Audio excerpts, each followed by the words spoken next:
मन कहाँ लगे? भगवान के सिवा मन कहीं ना जाए। परिवार में रहो, भगवान में रहो बस। तो कलयुग बहुत अच्छा है। कलयुग में क्या नहीं है बताओ? कलयुग में क्या नहीं है? मैया कहाँ व्हाट्सएप चालू हो गया तुम्हारा? बताओ कलयुग में क्या नहीं है? कलयुग में सत्यम नास्ति। कलयुग में सत्य नहीं है। क्या नहीं है? कलयुग में सत्य बोलने वाले नहीं है, मतलब ना के बराबर हैं। नहीं है मतलब नहीं है, नहीं, ना के बराबर। ना के बराबर मतलब इक्का दुक्का, कहीं कहीं, कोई, करोड़ों में। कलयुग में सत्य नहीं है, ना के बराबर है। सही है? आप लोग सच बोलते हैं कि झूठ बोलते हैं? हैं? झूठ बोलते हैं।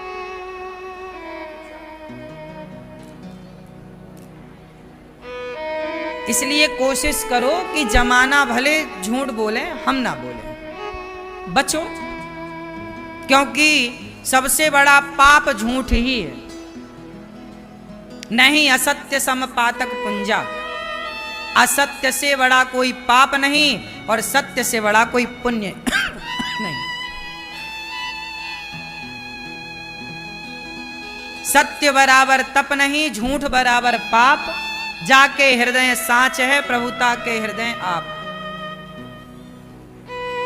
तो कलयुग में क्या नहीं है? सत्य नहीं। ना सत्यम नास्ति तपः शौचम। ना कलयुग में तपस्या बची, ना शौचम। शौचम मतलब शौचाचार। शौचाचार मतलब, शौचाचार क्या होता? शुद्धि। शौचाचार भी नहीं जानते? शौचाचार का मतलब है कि आप लोग लघु शंका जाते हो और जाने के बाद ना पांव धुलते हो, ना कुल्ला करते हो, और लघु शंका जाने के बाद कोई शुद्धि नहीं करते, ना पांव धुलते ना हाथ। शौच करने के बाद आप लोग शौच टॉयलेट जाते हो ना फ्रेश होने। जब आप शौच करते हो तो शौच के बाद लोग नहाते नहीं हैं, हाथ धुल लेंगे बस। हाथ भी कहाँ आजकल धुलते हैं ठीक से लोग, नहाते नहीं। अब सोचो कि आप लोग शौच करते हैं और बिना नहाए आप पूरे घर में घूमते हैं। ये शौचाचार है, ये शौच की अशुद्धि है। और आपने पूर्वजों से कहावत सुनी होगी कि जैसी राखे शुद्धि वैसी बने। शुद्धि बिगड़ जाने से आज छोरा छोरियों की बुद्धि बिगड़ी है। शौचाचार नहीं है। नियम क्या कहता है? धर्म क्या कहते हैं? वेद क्या कहते हैं? कि लघु शंका जाओ तो 4 कुल्ला करना चाहिए, पांव धुलना चाहिए, हाथ धुलना चाहिए, तब आप शुद्ध होते हैं लघु शंका से, सुसु से। ठीक है? आप शौच करने गए तो आपको पूरा स्नान कर चुके हो तो दूसरी बार अर्ध स्नान करना चाहिए। आधा कपड़े जो पहन के गए हो से गीला करना चाहिए। जो अब सोचिए वही कपड़े पहन के आप शौच करके आ गए और वही कपड़े पहन के आप भगवान की पूजा में खड़े हैं। समझ आए? उसी कपड़े पहन के आप भोजन बना रहे हैं। अब वही कपड़े पहन के तुम शौच करोगे, वही कपड़े पहन के भोजन बनाओगे और फिर वही कपड़े पहन के भगवान जी को भोग लगाओगे तो तुम शुद्धि बिगड़ गई। अब देख लेना तुम्हारी बुद्धि बिगड़ेगी। और बुद्धि बिगड़ी, रावण की क्या बिगड़ी? बुद्धि बिगड़ी तो नाश हो गया। पूरा खेल इस खोपड़ी से है। जिसकी बुद्धि अच्छी वही अच्छा, बुद्धि भ्रष्ट तो सब कुछ गया। बोलो हाँ। इसलिए मेरी माँ, आप लोग में बहुत माताएं ऐसी होंगी बिना नहाए आप लोग भोजन बना लेती हो।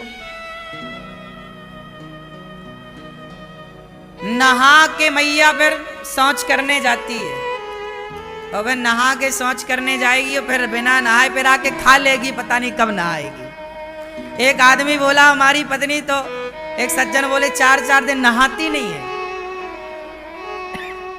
आज के छोरा छोरी भी नहीं नहाते 2-2 3-3 दिन। बोलो हाँ। अब इनकी बुद्धि कितनी निकृष्ट होगी, इसका एक उदाहरण देखिए कि अभी कुछ दिन पहले एक इलाहाबादिया करके नाम का एक लड़का जिसने अपनी मां पर गंदे कमेंट्स किए, आप सबने सुना उस प्रसंग को। क्या हुआ, आप अपनी मां पर अभद्र टिप्पणियां करने लग गए, आप अपने बाप पर अभद्र टिप्पणियां करने लग गए, आप अपने पति को मार करके ड्रम में सीमेंट में पैक करने लग गए, अपने अच्छे खासे पति को मार दी और एक पराये मर्द के संग रंग रलियां मना रही है। ये बुद्धियां भ्रष्ट कहां से हुई बताओ ना। आप क्यों नहीं समझते वेश क्या है? ये इमारत बनी है तो इसकी नींव मजबूत है तो ये टिकी हुई है। यदि ये वेश कमजोर होता तो ये टिकी ना रहती। आप कितना भी सजा लो, ऊपर पैंट पुट्टी मार लो, पर नीचे कमजोर है तो टिका ना रहेगा कुछ। हम सनातनियों का वेश हमारी शुद्धि है।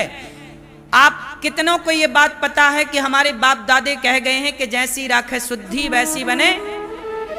ये बात सही है कि गलत है? तो क्यों नहीं मानते?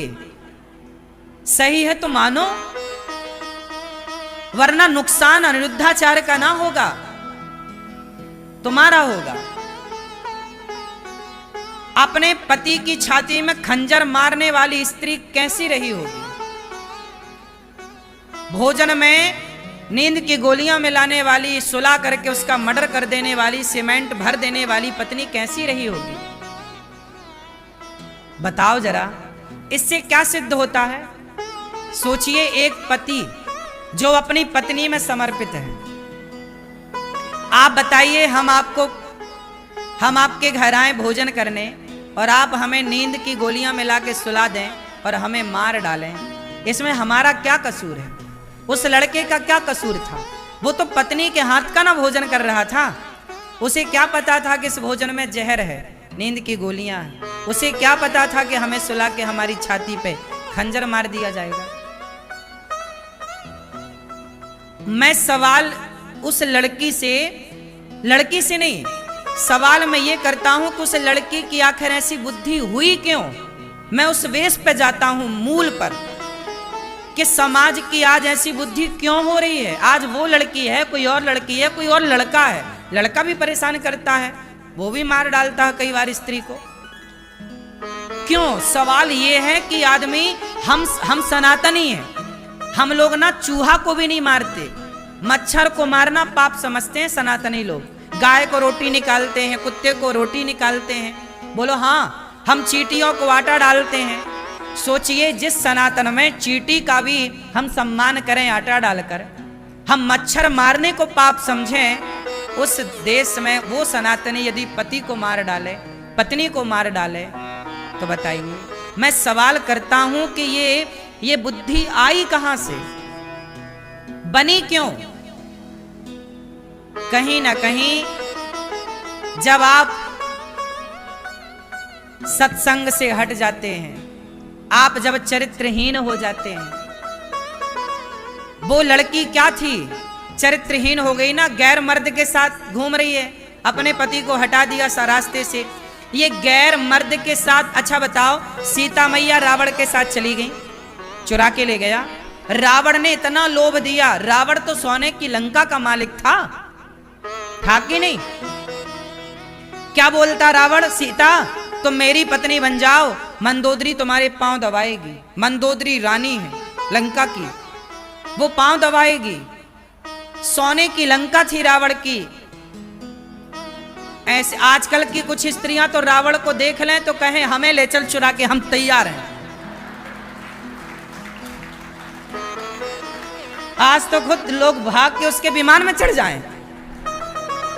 आज यदि रावण होता तो उसे चुराना ना पड़ता, ये कुछ स्त्रियां दौड़ दौड़ के चढ़ती उसके विमान में। नहीं, लेकिन सोचो माता सीता के बारे में कि सोने की लंका में रहकर आ गई माता सीता। इतना उसने प्रलोभन दिया, इतना प्रलोभन दिया। लेकिन धन्य है, ये नारियों को सीखना चाहिए कि सोने की लंका को लात मार के वनवासी राम के संग रहने सीता मैया आ गई। पति कितना गरीब हो, लेकिन नारी को कभी अपने पति का त्याग नहीं करना चाहिए। ये सीता मैया ने करके दिखाया है। अब बताइए, ऐसी नारियां जिस देश में हुआ करती थी कि लंका को लात मार के और वनवास में रहने वाले राम को अपनाएं, वरना सीता मैया का भी मन डोल जाता इतना धन देखकर। इसलिए मेरी मां, अपना धर्म ना जाने देना। तुम्हारा धर्म क्या है? पति के साथ रहना। तुम्हारा धर्म क्या है? तुम्हारे दोनों कुलों की मर्यादा। नारी जो होती है ना, मर्द गलती करता है, पुरुष गलती करता है, उसे दंड भी मिलता है, लेकिन समाज की दृष्टि नारियों पर ज्यादा है,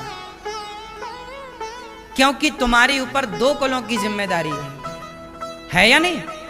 जिस पर जिम्मेदारियां, अब मुझे कोई भी शब्द बोलना होता है, मैं बड़ी जिम्मेदारी से बोलता हूं। कुछ भी नहीं बोल सकता ना मैं। आप कुछ भी बोल सकते हैं, क्योंकि आपका बोला हुआ हाईलाइट नहीं होगा, आपको बोला हुआ वो आपकी पर्सनल विचारधारा हो जाएगी, लेकिन मेरा बोला हुआ तो बड़ी बात हो जाएगी। इसलिए आपको समझना चाहिए। समझना क्या चाहिए? कि हम सब अपने अपने शुद्धि का, सत्य का, मर्यादा का, धर्म का पालन करें। ये सृष्टि तब सुरक्षित रहेगी जब धर्म रहेगा। धर्म क्या है? शुद्धि। शौच करो, लघु शंका जाओ तो शुद्धि। तो आज से कितने लोग मेरी बात को ध्यान से अपनाएंगे? शुद्धि का कौन कौन ख्याल रखेगा? क्या रखोगे बताओ?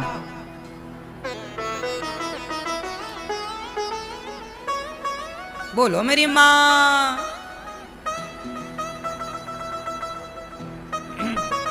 धर्म क्या है? सोचो, हम लोग ना यज्ञोपवीत पहनते हैं। हम क्या पहनते हैं?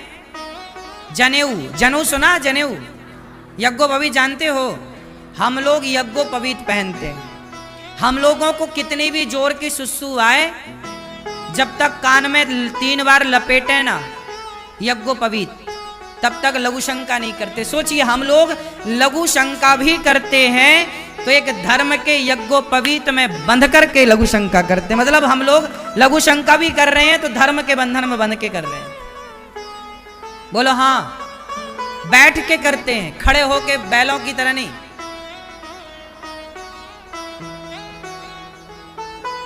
आजकल के लोगों को यही अक्कल नहीं है कि लघु शंका कैसे करनी चाहिए। ये सब बताना क्यों पड़ रहा है?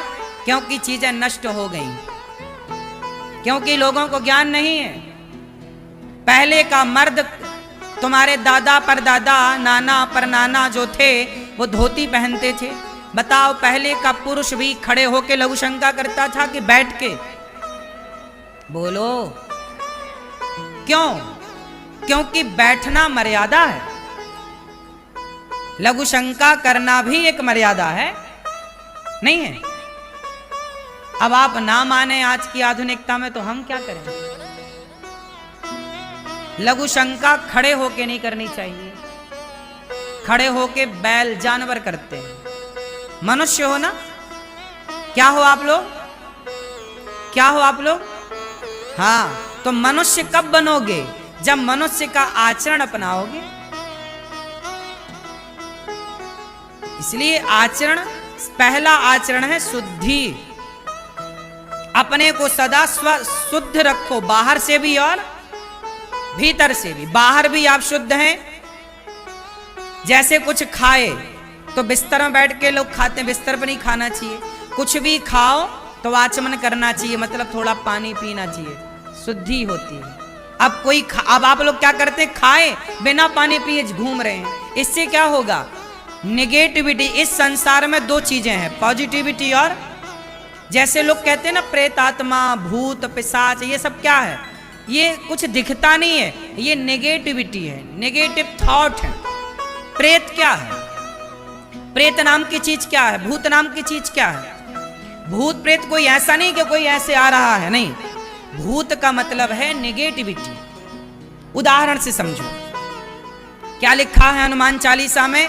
भूत पिशाच निकट नहीं आवे महावीर जब।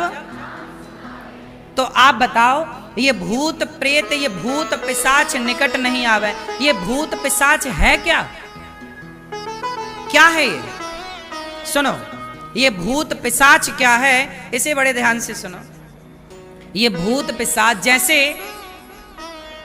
जैसे हमारे देश में बहुत लोग आत्महत्या कर लेते हैं। एक नाम बता रहा हूं, सुशांत सिंह राजपूत। सुशांत ने आत्महत्या कर ली, सबको पता है। क्यों कर ली? क्योंकि कोई भी एक दिन में तो आत्महत्या नहीं कर लेता ना भाई, बार बार उसके मन में आत्महत्या करने के विचार आए होंगे, थॉट आए होंगे, मर जाते हैं, अब मर जाते हैं, अब मर जाते हैं। एक बात याद रखना, जब आपके भीतर नेगेटिविटी आने लगती है ना, तो पॉजिटिविटी के दरवाजे बंद से हो जाते हैं। फिर कोई कुछ सुनाए समझाए समझ में नहीं आता। जिसे बोलते हैं विनाश काले विपरीत। हाँ, ये जो गलत थॉट आपके भीतर आ गए, गलत विचार जो आपके भीतर आकर कब्जा कर लिया, जो बार बार आपको परेशान, डिप्रेशन क्या है, तनाव क्या है, यही भूत प्रेत है, नेगेटिविटी। इस ब्रह्मांड में नकारात्मक ऊर्जा भी है और सकारात्मक ऊर्जा भी है, हाँ या ना? आप मानते हैं इस बात को? कई बार हम ऐसी जगह जाते हैं जहां हम पॉजिटिविटी से भर जाते हैं, अपने आप हैप्पी हो जाते हैं, खुश, बोलो हाँ। और कई जगह ऐसी होती है जहां जाने से हम लोग बिल्कुल भयानक सा दृश्य दिखता है, डर लगने लगता है, परेशान होने लगते हैं। मतलब वो जगह का भी दोष है, वो नेगेटिविटी से भरी जगह है। आप एक बात बताओ ना, आप मंदिर जाओ और शमशान जाओ, दोनों जगह की ऊर्जा आपने महसूस की कि नहीं? बोलो हाँ। मंदिर जो है पॉजिटिविटी से भरा है, जबकि शमशान में आप जाएंगे तो थोड़ा सा आपको शुरुआत में, बाद में शमशान जरूर जाना चाहिए, ताकि वहां से हमें बड़ी सीख मिलती है कि आज जो ये आदमी जल रहा है, ऐसे ही हमें एक दिन जलना है। घमंड किस बात का है साहब, ये सबक वहीं से मिलती है। आपको हम केवल ये बता रहे हैं कि इस ब्रह्मांड में दो चीजें हैं, नेगेटिविटी और पॉजिटिविटी। अब यदि आपने एक चीज ध्यान दिया होगा, आपके घर में मच्छर मक्खी कहाँ होते हैं ज्यादा? जहां शुद्धि होती है वहां, या जहां गंदगी होती है वहां? क्यों? जहां गंदगी होगी अपने आप मच्छर वहां हो जाएंगे। आप मच्छर को फोन लगा के नहीं बुलाते, भाई साहब यहां गंदगी आ जाओ, बुलाते हो? आपके पूरे शरीर में कहीं घाव हो जाए तो मक्खी आएगी और डायरेक्ट वहीं जाके बैठेगी जहां घाव है। उस मक्खी को कैसे पता चला कि यहां घाव है? क्योंकि उसके भीतर जो तंत्र है, जो उसकी सूंघने की घ्राण इंद्री है, वो सूंघ लेती है बड़ी दूर से कि कहां क्या है। उसी तरह जब आपके आसपास गंदगी होती है, विचारों की गंदगी, आप गलत चीज देखते हैं मोबाइल पे, गलत चीज सुनते हैं, गलत लोगों के साथ, शराबियों के साथ आपका उठना बैठना है, गंजेड़ियों के साथ आपका उठना बैठना है, तो क्या होगा? वो नेगेटिविटी आपकी तरफ खींची चली आएगी और आपको क्या करेगी? वो नेगेटिविटी आपके ऊपर बैठ जाएगी और फिर आपके मन में गलत गलत ही विचार आएंगे। क्या विचार आएंगे? गलत। वो गलत विचार इस हद तक पहुंच जाते हैं कि व्यक्ति को वो आत्महत्या की प्रेरणा देने लग जाते हैं। आत्महत्या की प्रेरणा कोई और नहीं देता, खुद के भीतर के विचार कहते हैं कि यार मर जाओ, सारे दरवाजे बंद हैं। और फिर आदमी सोचता सोचता एक दिन फंदे पर लटक जाता है। जो भी आत्महत्या करता है वो एक दिन में नहीं करता, महीनों तक पहले सोचता है। बात सही है कि गलत है? महीनों तक प्लानिंग करता है। भाई मैं सवाल पूछ रहा हूं आप सबसे कि ये उसके मन में विचार आया ही क्यों? ये विचार क्यों नहीं आया कि मैं वृंदावन चलूं? ये विचार क्यों नहीं आया कि मैं कथा सुनने चलूं? आप लोगों के अंदर तो आया कि चलो वृंदावन चलें, चलो कथा सुने, चलो झूमें, चलो नाचें, चलो गाएं, चलो आनंद से भगवान का कीर्तन करें, क्योंकि आपके भीतर पॉजिटिविटी है। उन लोगों के अंदर पॉजिटिविटी नहीं है, वही है भूत पिशाच, जो कथा सुनेगा, सत्संग करेगा, अपने घर को पॉजिटिव रखेगा, उसके पास कभी भूत पिशाच नहीं आएंगे, भूत पिशाच निकट नहीं आवे। महावीर मतलब जहां भगवान का कीर्तन कथा, भगवान का गुणगान है, वहां भूत पिशाच मतलब नेगेटिविटी। बात समझ में आई? इसलिए आप लोगों से मैं प्रार्थना करूं कि अपने बाहरी शरीर को भी शुद्ध रखो और आंतरिक मनस्थिति को भी शुद्ध रखो। ठीक है? ये कैसे होगा? तन पवित्र सेवा किया, तन को शुद्ध करना है तो सेवा करिए, अपनी माता की, अपने पिता की, अपने गुरु की, अतिथि की सेवा से तन की शुद्धि होती है। मन की शुद्धि होती है कीर्तन करने से, और धन की शुद्धि होती है दान करने से। जब आप दान करते हैं तो धन शुद्ध हो जाता है। जैसे गौरी गोपाल आश्रम में वृद्ध माँ रहती हैं, आप सबके सहयोग से आपने दिया, वृद्ध माँ ने खाया, आपका धन भी शुद्ध हुआ और उससे आपको आशीर्वाद दुआएं भी मिल गई। आपको किसी को आपने रोटी दे दी। ऐसे तो आज से कितने लोग लघु शंका करेंगे तो 4 कुल्ला करेंगे और पांव और हाथ धुलने का ख्याल रखेंगे? मुझे कन्फर्म बताओ कौन कौन करेगा ये सब? ये शुद्धि है और ये बच्चों को सिखाओ। बड़ी काम की चीज, छोटी बात है, पर छोटी छोटी दरारें ही अक्सर घर को डैमेज करती हैं। यदि समय से आप घरों की दरारों को ना भरें तो वो छोटी दरार डैमेज कर देगी ना पूरी बिल्डिंग को। बोलो हाँ। रिपेयर ना कराओ, मरम्मत ना, ऐसे ही ये छोटी छोटी दरारें हैं जीवन की। शुद्धि बिगड़ गई तो बुद्धि बिगड़ गई। तो लघु शंका करने के बाद क्या करेंगे? 4 कुल्ला और हाथ और पांव धोएंगे, तब क्या बनेंगे आप? शुद्ध। फिर आप पूजा के अधिकारी हैं। भोजन जाओ रसोई में बनाओ तब अधिकार है। शौच करने के बाद क्या करेंगे? एक बार पूरा स्नान कर चुके हैं तो दूसरी बार अर्ध स्नान। इसके बिना शुद्धि नहीं। ध्यान कौन कौन रखेगा? कोई छोटा बच्चा है उसके लिए दोष नहीं है। बच्चा तो माँ की गोद में ही मलमूत्र करता है ना, उसके लिए दोष नहीं है क्योंकि बच्चा है। और बूढ़ा, जो बूढ़े हैं उनका भी दोष नहीं है क्योंकि वो अधिक वृद्ध हैं। लेकिन जो समर्थवान है हमें दोष लगेगा। देखो जी, छोटा बच्चा ना माँ की गोद में सुसु करता है। बोलो हाँ। क्या उसे दोष लगता है?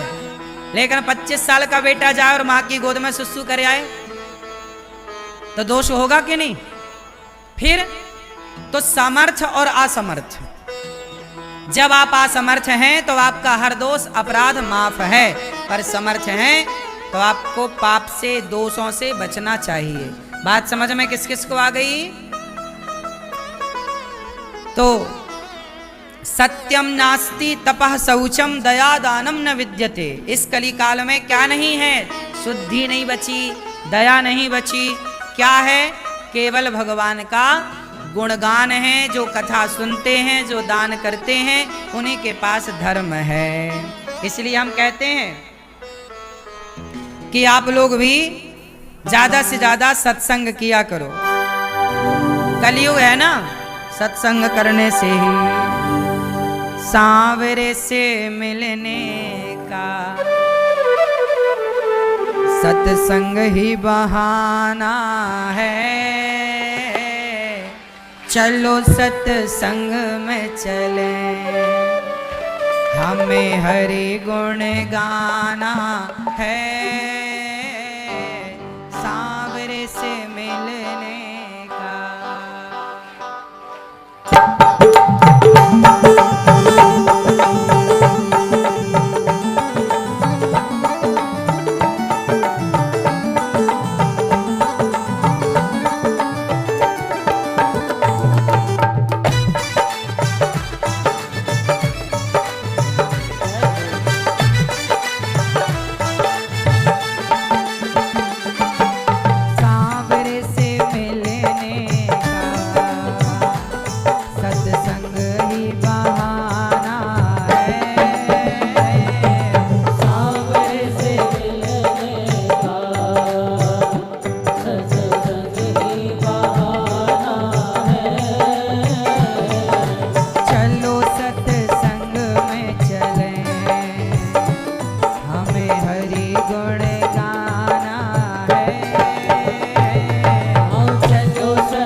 भरे प्याले को अमृतमय बनाना है।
क्या जाने,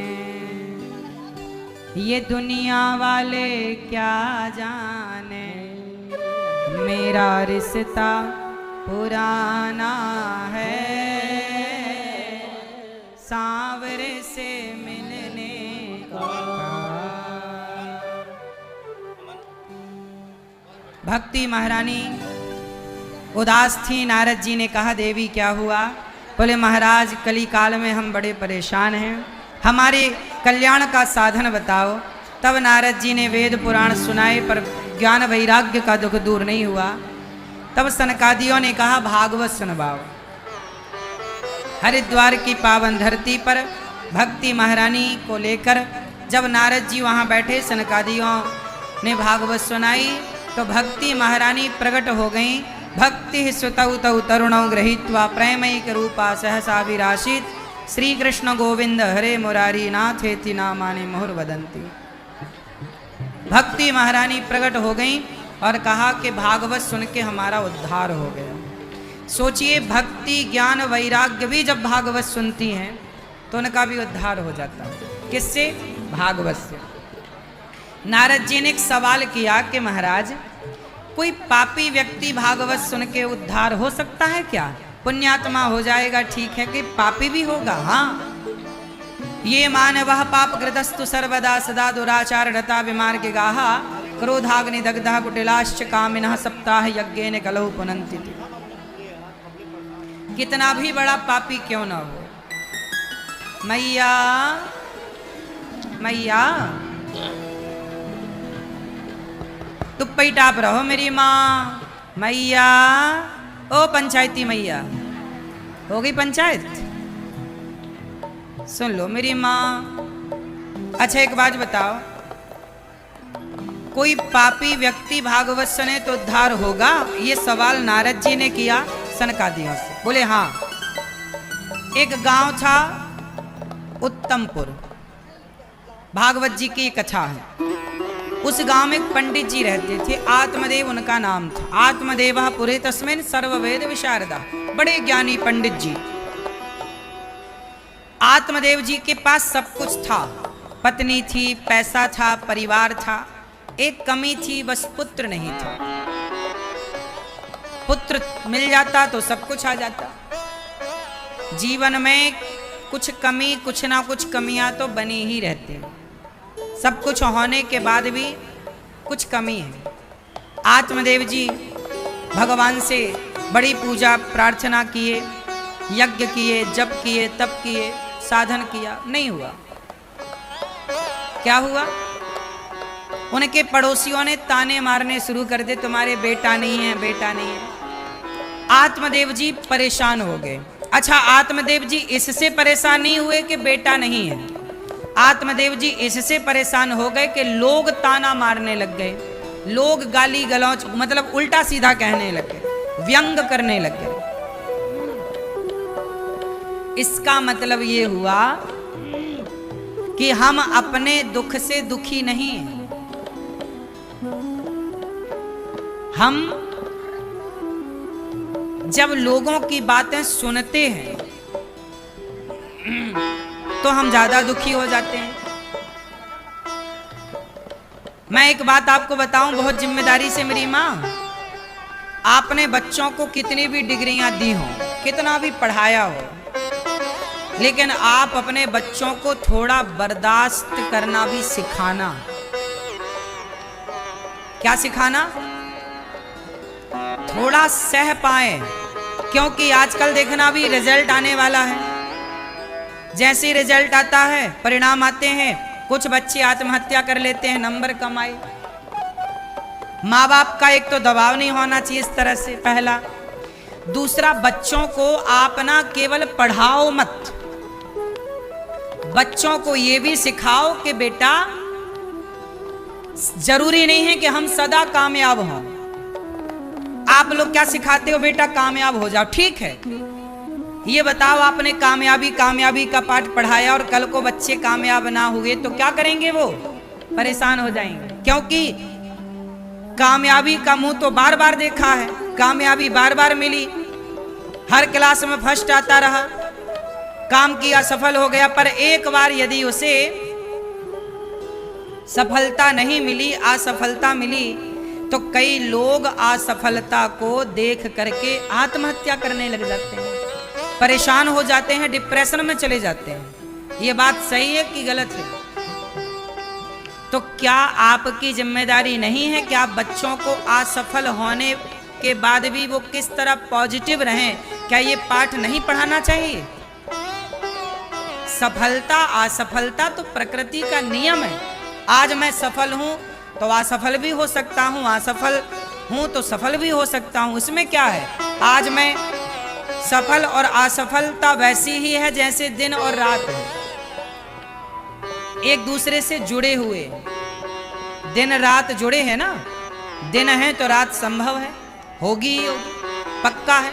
रात है तो दिन भी बिल्कुल कंफर्म है। ऐसे सफल हो तो असफलता भी निश्चित है, असफल है तो सफलता भी निश्चित है। सदा थोड़ी नेताजी चुनाव जीतते हैं, कभी हारते भी हैं। अब सदा जीते और एक बार हार गए तो वो कहें डिप्रेशन में चले गए, भाई हम तो हार गए। नहीं, जरूरी नहीं है कि सदा कामयाबी मिलेगी। पांडवों को 12 साल वनवास भी जाना पड़ा। मखमल के गद्दों में सोने वाले राम को 14 साल कांटों कंकड़ में रहना पड़ा। बोलो हाँ। कल कौन सी परिस्थिति आए, जनकपुर की बेटी जनक नंदिनी माता सीता गुलाब की पंखड़ियों में चले तो छाले पड़ जाते थे। माँ जानकी के पांव में इतनी कोमल थी, लेकिन उन्हें कुल्हाड़ी लेकर जंगल में जाकर लकड़ियां काटनी पड़ी कि नहीं? समय कब कैसा आकर खड़ा हो जाए, परिस्थितियां कब कहां कैसी बन जाएं, क्या आप हर परिस्थिति का सामना करने के लिए तैयार हैं? यदि नहीं है तो मुझे लगता है कि सबसे बड़ी पढ़ाई और सबसे बड़ी डिग्री यही है कि आपके बच्चे हर हालात में रहना सीख लें। यही कामयाबी है। डिग्रियां बड़ी हैं, बहुत डिग्रियां हैं आपके पास, पर हर परिस्थिति में आप रहना नहीं जानते, तो फिर सफलता किस काम की आपकी? आज सफलता है, कल का दिन किसने देखा? हमने बड़े बड़े लोगों को, अब सोचिए ना, अर्जुन जैसा योद्धा, महाभारत को जीतने वाला, जंगल के कोल भीलों से हार गया। आखिरी में अर्जुन हार गए। सदा विजय ना होगी, सदा जय जयकार ना होगी, सदा अनिरुद्धाचार्य की केवल स्तुतियां ना होंगी, अच्छाई ना, कई लोग मुझे बुरा भी कहेंगे, मेरी आलोचना भी होगी, मुझे उन आलोचनाओं को सुनना भी पड़ेगा। सदा लोग मुझे अच्छा ना कहेंगे, लोग मुझे बुरा भी कहेंगे। मैं अच्छा तो सुन लेता हूं, क्या मैं बुरा सुन लेता हूं? क्या बुरा सुन के भी मैं चुप रहता हूं? हाँ, कितने लोग मुझे बुरा कहते आए, कहते हैं, कहते हैं, मीम्स बनती हैं मेरे नाम की, मैं कभी परेशान नहीं होता। सदा धैर्य, हर परिस्थिति में सम, हर परिस्थिति में हैप्पी रहना, हर परिस्थिति में मुस्कान बनाए रखना, यही आपका बड़प्पन है। सुनो।